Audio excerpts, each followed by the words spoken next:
আমরা লাস্টের যে ক্লাসে সেটা ক্লাস 3 বাংলা পড়েছি। এবার ক্লাস 4র্থ বাংলা শিখন, শিক্ষার্থীর শিখন অবস্থা যাচ্ছে ২য় পর্যায়ে। ১ম পর্যায়ের ভিডিও দেওয়া আছে, আপনারা দেখে নিতে পারেন। তো বিদ্যালয়ের নাম, শিক্ষার্থীর নাম, উপজেলা, জেলা এগুলি রোল-টোল লিখে তারপরে বাচ্চাদের শুরু করবে। আর অবশ্যই এটা আপনাদের 1 to 1 আপনাদের ক্লাসে নিয়ে আসবেন। ক্লাস বলতে সরি আপনাদের যে অফিস রুম, অফিস রুমে নিয়ে এসে বসিয়ে তারপর। কারণ তারা দাঁড়িয়ে যে পরীক্ষাটা দিবে বা মূল্যায়নটা দিবে এটা তার জন্য সমস্যা বা তাদের একটু অন্যরকম হয়ে যায়। তো সেক্ষেত্রে তাকে একটা চেয়ার দিয়ে বসে সে পড়বে, যেগুলো আমরা পড়া ধরবো সেগুলো এভাবে পড়ে নিবে। তো নিচের শব্দগুলি পড়ো। শব্দ ব্যবহৃত যুক্তবর্ণগুলি ডান পাশে ভেঙে দেওয়া আছে, সঠিকটিতে টিক চিহ্ন দাও। শৃঙ্খলা, শৃঙ্খলাতে দেখেন উ আর খ, উ আর খ। দ্বিতীয়টি জ্ঞান, জ্ঞানে ইয়, জ আর ইয়। তারপর রূপান্তর নয় তদ। এখানে দেখেন দন্তন্য কিন্তু মূর্ধন্য না, দন্তন্য ত। আবিষ্কারে পেটকাটা মূর্ধন্যস্ব তারপরে ক। বাম পাশের শব্দের সাথে ডান পাশের সঠিক সমর্থক শব্দ মিল করো। অভ্যর্থনা সাদরে গ্রহণ, তরঙ্গ কোনো কিছুর ঢেউ, নদী প্রতি সমারোহ একত্রিত হওয়া। তো এরপর বাক্যটি ডান পাশে সঠিক বিরাম চিহ্ন বসায়, যেমন ভোর হতে না হতেই পাখিরা কিচিরমিচির শুরু করে দেয়। ভোর হতে না হতেই এখানে একটা কমা হবে আর দেওয়ার পর দাঁড়ি। পাখিরা কি রাতে ঘুমায় না? প্রশ্নবোধক চিহ্ন। মা বলেন তা হবে কেন? এখানেও প্রশ্ন, এই দাঁড়ি। পাখিরা রাতে ঘুমায়, এখানে দাঁড়ি। তো এলোমেলো করে ৪ নাম্বারে যে এলোমেলো শব্দগুলি সেই ক্লাস 3 র মতো। রোদ সোনালি ঝলমল করে সকালে। সকালে সোনার রোদ ঝলমল করে। সকালে সোনালি রোদ ঝলমল করে। সুন্দর হয়ে গেল। জলপ্রপাত জাফলংয়ের খুব সুন্দর খুব। তাহলে জাফলংয়ের জলপ্রপাত খুব সুন্দর। দেখেন রাতেই সব পাখি রব করে পোহাইলো। পোহাইলো বানানটা ভুল আছে, তারপরেও আমি বলে দিচ্ছি। পাখি সব করে রব রাতি পোহাইলো। হয়ে গেল।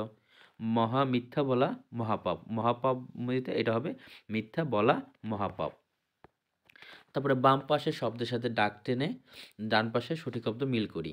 তো দিন, দেখেন এটা কিন্তু বিপরীত শব্দ, তাহলে দিনেরিতে বিপরীত শব্দ হবে রাত। ঘুম জাগরণ, নতুন পুরনো, রাত দিন বা রাত। দেখেন রাতের সাথে এখানে কিন্তু মিল নাই, যে এখানে আবার একটু বলে দিচ্ছি। দিন, দিনের সাথে রাত হওয়ার কথা, কিন্তু এখানে বলছে বিপরীত শব্দ। দিনের সাথে রাত আছে? নাই। তারপরে ঘুম, ঘুমের সাথে মানে এখানে একটুখানি এলোমেলো হয়ে গেছে, যে ঘুম জাগরণ হয় বিপরীত শব্দ, ঠিক আছে। নতুনের সাথে পুরনো, ঠিক আছে। রাতের সাথে দিনের সাথে গরম বা রাতের সাথে শীত, এরকমভাবে আর মিল করে দিলেই হবে। তুমি বড় হতে কি হতে চাও সে সম্পর্কে লিখো। তুমি কি লিখবে, বা তুমি বড় হতে হয় ব্যারিস্টার, তারপর ডাক্তার, ইঞ্জিনিয়ার, যেটাই হতে চাও সেই বিষয়ে ৫ লাইনের একটা প্যাসেজ বা ৫ লাইনের ভিতরে লেখার, যে আমি এই বড় হতে এই হতে চাই, এরকমভাবে লিখে দিবে। এখন নিচের অনুচ্ছেদটি ৭ নংয়ের যে শিক্ষার্থী পড়বে, শিক্ষক পর্যবেক্ষণ মানে শিক্ষার্থী পড়বে আর আমরা বা টিচাররা যারা তারা পর্যবেক্ষণ করবে।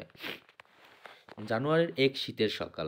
সাভিয়া, নমিতা, কবির, সুবীর সহ সবাই শিক্ষা সফরে যাওয়ার উদ্দেশ্যে স্কুলে উপস্থিত। হাসান স্যার আগেই স্কুলে এসে উপস্থিত ছিলেন। গন্তব্য ছিল ঐতিহাসিক সোনারগাঁ। কী আনন্দ, কী উল্লাস সবার মনে! সবাই আনন্দে উৎফুল্ল হয়ে বাসে ওঠে। সাভিয়া ভাবছিল, সোনারগাঁও কি সত্যি সোনা দিয়ে মোড়া গ্রাম? বাস চলতে শুরু করলো। হাসান স্যার ঢাকার মানচিত্র দেখিয়ে সোনারগাঁয়ের অবস্থান ব্যাখ্যা করেন। তিনি জানান, ঢাকা থেকে সোনারগাঁর দূরত্ব ২৭ কিলোমিটার। এটি নারায়ণগঞ্জ জেলায়। ঢাকার দক্ষিণ-পূর্ব দিকে এই প্রাচীন নগরী অবস্থিত। গুলিস্তান ও যাত্রাবাড়ি পেরিয়ে বাস যখন ঢাকা-চট্টগ্রাম মহাসড়ক ধরে কাশপুর ব্রিজ পার হয়, সবাই উচ্ছ্বাস হয়ে ওঠে সোনারগাঁও দেখার আশায়। এবার বাস চলছে ঢাকা-চট্টগ্রাম মহাসড়ক ধরে। কাশপুর ব্রিজ পার হয়ে একটু গেলেই সোনারগাঁ। তো এখানে কতটুকু পড়েছে এবং যেগুলো ভুল হয়েছে, যেমন 4 এর ক্লাস অনুযায়ী সে যেগুলোতে ভুল করবে সেই অনুযায়ী, বা এমনও বাচ্চা আছে যেমন এই যে ব্যাচটা কিন্তু মোট কথা এটা আমাদের করোনা ব্যাচের নামে আমরা অনেক সময় বলে থাকি, যে করোনার সময় কিন্তু ওরা সরকারি প্রাথমিক বিদ্যালয়ে মিনিমাম ২ বছর ২ বছর তারা স্কুলের আসে নাই। তারা অনলাইনে আসলেই ক্লাস কতটুকু করেছে সেগুলি বাচ্চাদের সাথে কথা বলে বা এটা আপনারা বুঝে নিবেন। ওইভাবে তাদের সাথে বিহেভটা করবেন এবং আশা করি তাদের ওভারকাম করা যাবে। তারপর উপরে অনুচ্ছেদটি পড়ার পরে নিচের প্রশ্নগুলোর মৌখিক জবাব দিবে এবং খাতায় লিখবে। ৭ এর ১ শিক্ষা সফরে গন্তব্য কোথায় ছিল? হ্যাঁ, সোনারগাঁও। সোনারগাঁও সম্পর্কে শুনে সাবিয়া মনে কি জেগেছিল? এটা মনে হয় সত্যিই সোনার। যেমন এই যে সোনারগাঁও কি সত্যি সোনা দিয়ে মোড়ানো গ্রাম? অনুচ্ছেদটি কী বিষয়ে আলোচনা? অনুচ্ছেদটি একটা শিক্ষা সফর সোনারগাঁওর ভ্রমণ নিয়ে আলোচনা। গুলিস্তান থেকে কীভাবে তুমি সোনারগাঁও যাও? বাসে যাবো। ঠিক আছে? এরকম করে ক্লাস 4 এর আপনি মূল্যায়ন করতে পারবেন। আজ এ পর্যন্তই। আবার দেখা হবে নতুন কোনো ভিডিওতে। Bye, by.